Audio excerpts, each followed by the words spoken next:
Hey, Curtis Ellis coming up in a few moments. Keep it right here. The following is a message from America First Policies. America First, you know what that means? It means ensuring American leadership is respected in the Middle East. Unfortunately, this respect has been questioned recently. Israel and Gulf state countries were skeptical of America's commitment to their safety. Radical Islamic terrorism spread like wildfire. Chaos and disorder ruled the day. But that era is over.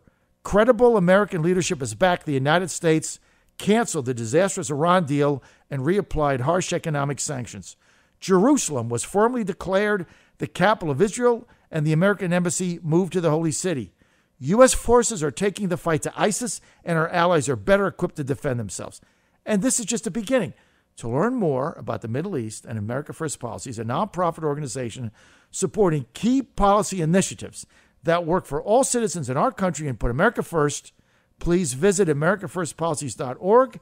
That's americafirstpolicies.org. This message is paid for and authorized by America First Policies Incorporated. Joining us now, Curtis Ellis, live from New York and Washington, D.C., one of the two. Curtis, a senior advisor with America First Policies. Curtis was also on the Trump transition team. He was on the Trump campaign like me very early. He was the former director of the American Jobs Alliance. Now I'm the director. He's chairman emeritus. That means big time for life.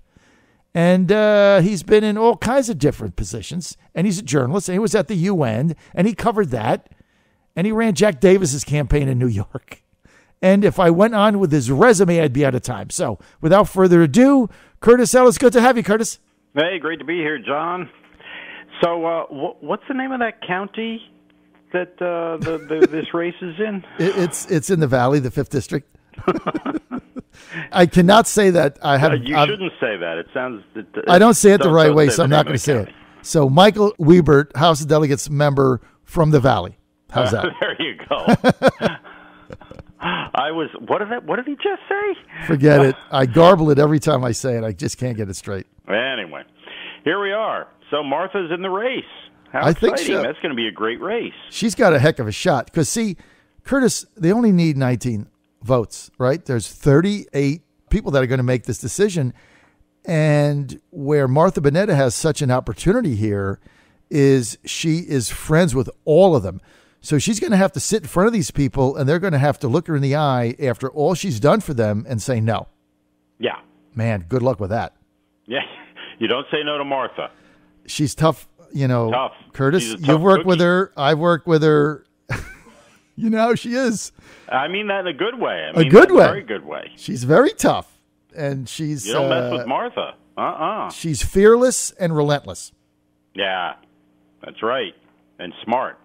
Smart, as this radio host I used to work for used to say, she's smart yet beautiful. That's so good. Okay, I just got this text in from Senator Bill Stanley, listening to our show, who I'm saying if he gets in is the favorite, says, I don't waffle, I'm a pancake kind of guy. The wife, Laura, says I piddle, Bill. Oh, man. So he doesn't waffle, he piddles. But who knows, right? If he gets in, he's the favorite. No question about it, him and Krause. But he's got to get in. And so every day that goes by, it's going to be very, very interesting. But I'm telling you what, Martha Bonetta is the wild card in this race. If she gets in, she's in now. And she hung up with me, and I guarantee she's already on the phone with these people. Oh, yeah. You know how she is. She's tough. Yeah. All right. So you just did a piece on China. What is going on here? Yeah. So this is really a 5-alarm fire here, folks. Red alert, DEFCON 5, the whole thing.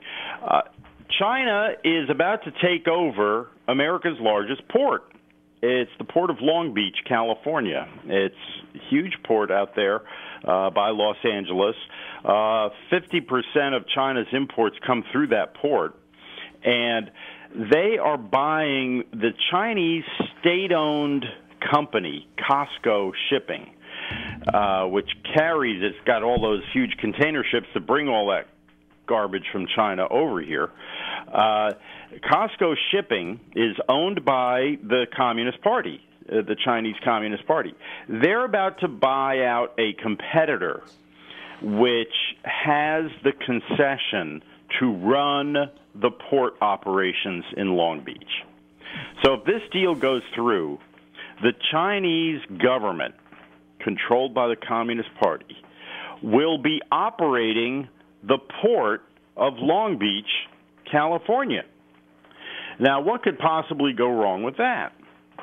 Well, if we decide we want to limit imports from China, if we decide we want to put tariffs on the imports from China, well, the Chinese could just shut down the entire port so we don't get anything in or out of that port.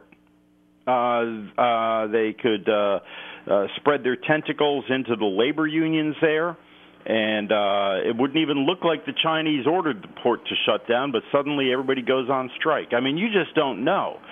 Now, the thing, you have to put this in the understand this in the context of what China's been doing around the world.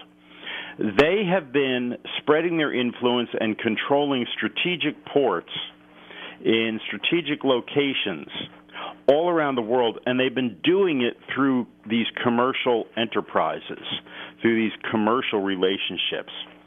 They bought into a port in Greece and on the Mediterranean, and very soon thereafter, the Greek government transferred all of its sovereign powers to this Chinese state-owned company to operate the port, to expand the port, and really soon thereafter that, the Chinese Navy shows up and is conducting military exercises in the Mediterranean. And then, lo and behold, when the United Nations Human Rights Commission wants to condemn China for its horrible human rights practices, things like forced abortion and just go down the list, harvesting organs from political prisoners, Greece vetoed the resolution and killed it.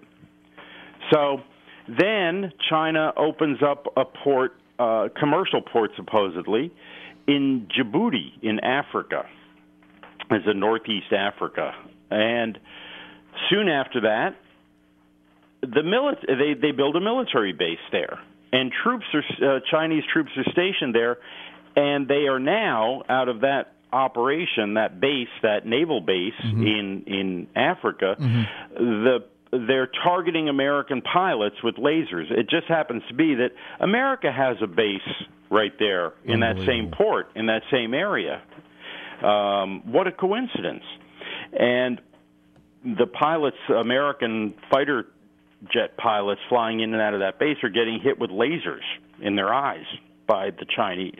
Curtis, the relentless march of the Chinese and the nonsense going on that we just allow them to do is unbelievable to me.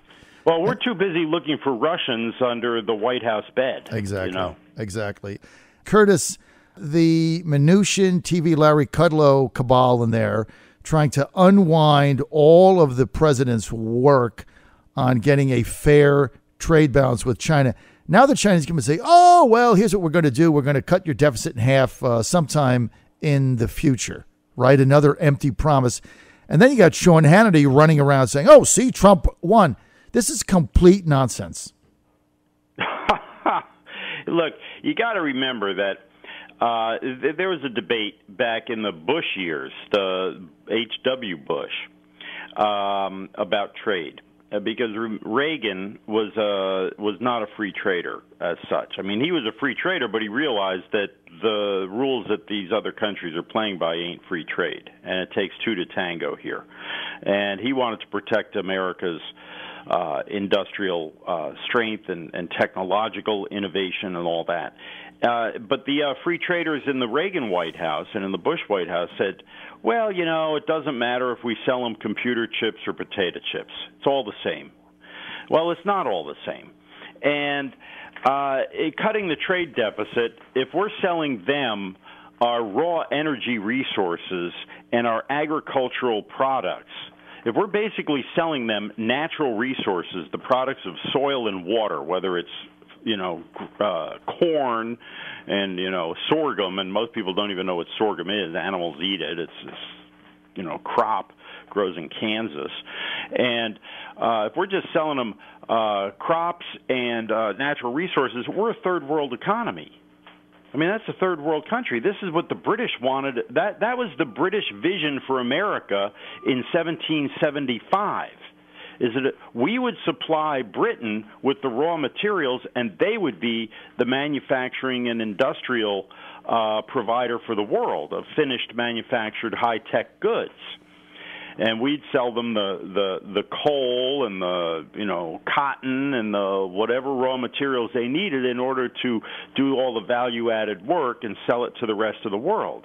Well, this is sort of the setup that seems to be coming down with China.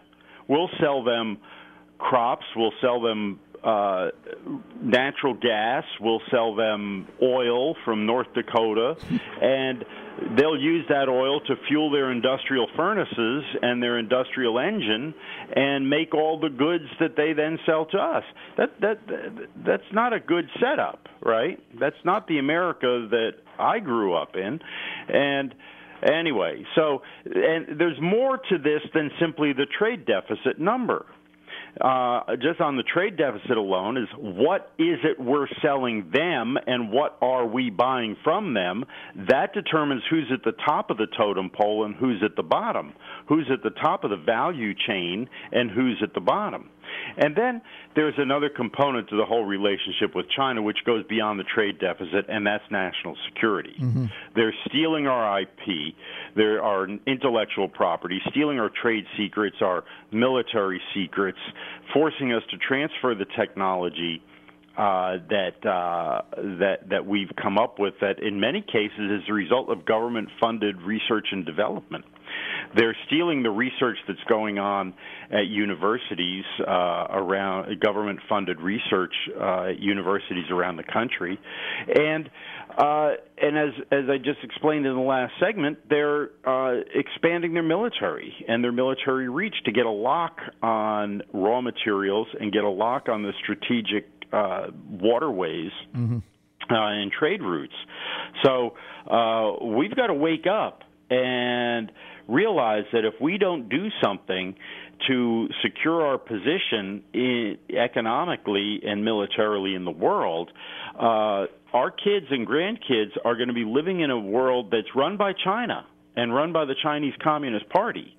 And if you want a good job, you're going to have to toe the line. I mean, already China is dictating to the airlines how to run their operation. Mm-hmm.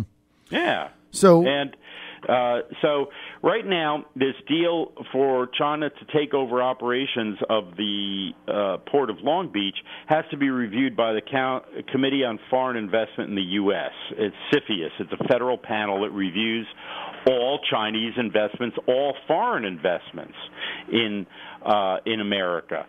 And they have the power to kill the deal. To tell China, look, you want to buy your competitor, fine, but you've got to carve out, you can't be running our ports. And they've got to do that. But unfortunately, this panel, this agency, CFIUS, it's an interagency panel. It's made up of people from the Treasury Department, the State Department, the Commerce Department, Defense Department, all kinds of folks like that. They're susceptible to political pressure. And if they say, well, we want good relations with China, we don't want to get in the way, or we need, we like the business aspect of this, we need the money and investment that they're going to bring. We like the idea of selling 20% of America's uranium to Russia, so we're going to okay the deal. This is the panel that actually approved that Uranium One deal. So it is by no means certain that they will kill the deal, but they absolutely need to. See, it's as you say, Larry Kudlow and Mnuchin and the free trade people are don't quite grasp. They're not on the same page with President Trump on these trade policies. And, what's going on here, and I'm not sure anybody can wrap their mind around it because it's such a big and frightening deal, is that China is out to take over the world, and it's using globalization and the global economy as the vehicle. And they want to and corporations are just as happy to do business in China actually happier to do business in China than here because they only have to buy off one set of politicians. It's exactly right. And it's all about cheap labor, cheap goods, cheap something, so they can drive their quarterly bonus and they could give a rat's tail what happens to the United States of America, Curtis. And that's been the problem. Chinese is the Chicoms have a long-term strategic globalist economic plan, and we're run by Wall Street gangsters that are looking for their next quarterly cash payment. That's the problem. I'm going to have to get you back this week live in D.C. because we have to go over the Trump tariff on cars, which I'm in favor of.